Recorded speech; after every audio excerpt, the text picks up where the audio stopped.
Okay, we're now going to go through the 12-month profit and loss spreadsheet. 12-month profit and loss.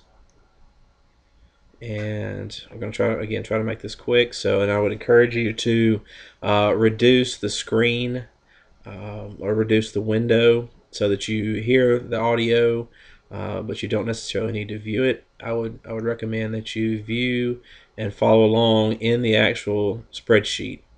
The 12-month profit and loss. We'll go through a couple of things here.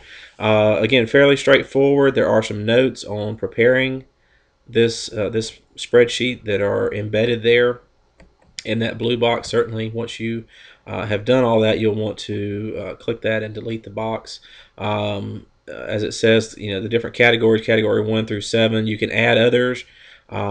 If you do, make sure that the total line, or excuse me, row, which is row 16 currently, which is total revenue or sales, make sure that because it is formula driven, make sure that formula picks up and captures all of the rows, including the one that any ones that you may insert.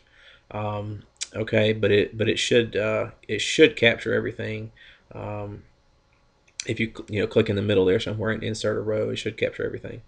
But the category 1, don't just leave it as category 1. I want to see what you actually propose that you're going to be selling.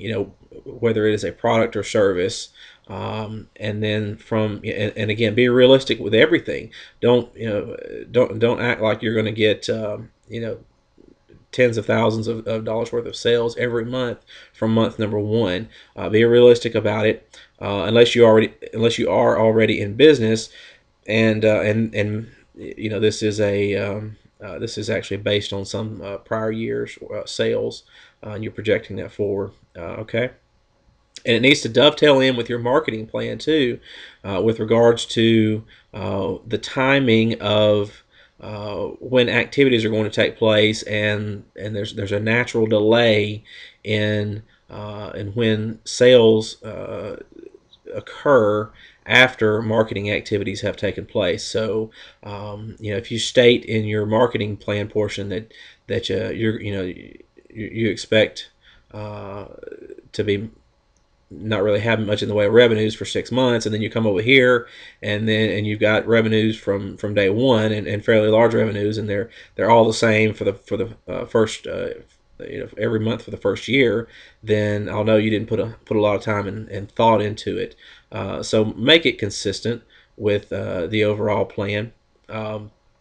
Okay, cost of goods sold, that is simply what you have paid for the service or the product. If it's a service, generally you're not paying anything for it. It's something that you are providing. But if you're actually producing something, then you will you can batch things together. For example, if you make a purchase of clothing, you purchase a big lot of clothing. You can group those in under a single category, and similarly with the revenue portion, the sales, you can group them in into one category as well. But certainly don't just call it category 1, as I said earlier. Other expenses, these are some standard ones. You may have others that are unique and specific to the type of business that you are going to be laying out in your business plan, and so don't just assume that these are all of the expenses that you could have and just fill in the blanks. Make it specific to your business. I understand that not everyone is going to take this business plan and go into business, but I would like for it to be of the quality that you could if you felt like it was a business that you wanted to do. Okay. Again, telephone, you may be in a business where you don't have a landline telephone. You may have 4 different telephones. Detail all that out in here. Add lines, add rows where necessary, where it calls for it. If there are other expenses, add those. If there's some that don't apply to your business, take those out. So it's a fairly brief spreadsheet, but it does incorporate both revenue and expenses. Again, taking it out for 12 months. The nice thing about this spreadsheet is that it is a lot of it is formula driven. Columns D and F, and then every other column there out will actually calculate based on what you input in the column just to the left of it. Will calculate the percent of sales for that month based on the given category. So, for example, if I had let's see here, columns, I'll just put some random numbers in here: 1,000, 1,200, and then 4,600 for category 1, 2, and 3 in January. In this case, it says January of 2008. And what it tells me is that down on row 16, for the month of January, the total sales was $6,800. Okay, I can see that 14.7% of that came from category 1, 17.6% of that came from category 2, and 67.6% came from category 3. Well, the nice thing about that is, as I progress month by month, I can see a trend, or I should start to see a trend, hopefully, and be able to see where my revenue is coming from. And if you were to stretch this out to a 3 or 5 year profit and loss, you would be able to see patterns, maybe seasonally. Take for example, if you let's say you had a pet store, and one of your products was dog houses.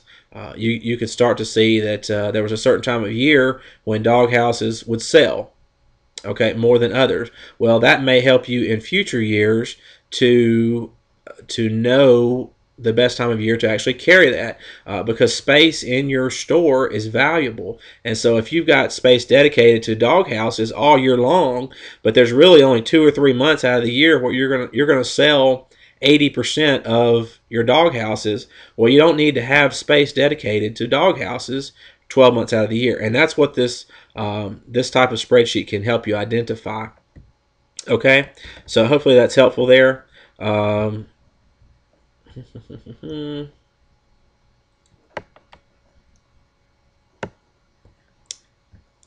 And let's see, the same should be true for your cost of goods sold. If you using these same numbers here, if I notice that